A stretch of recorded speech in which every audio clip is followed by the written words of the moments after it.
We are in the wild, just going through the trees. See?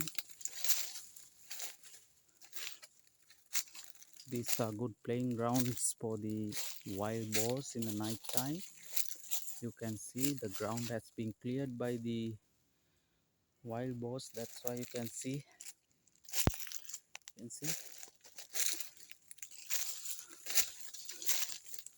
Yes, and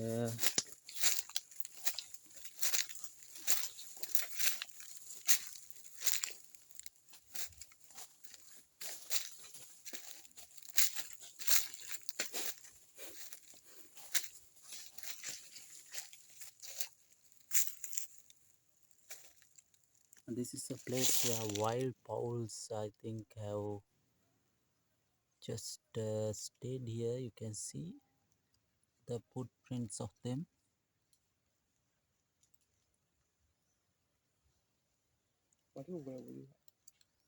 Yes, waligukula, that's we call in Sinhala. It's a kind of chicken. It's not a chicken actually, it is the bird, national bird of Sri Lanka, wild fowls. Thank you for watching.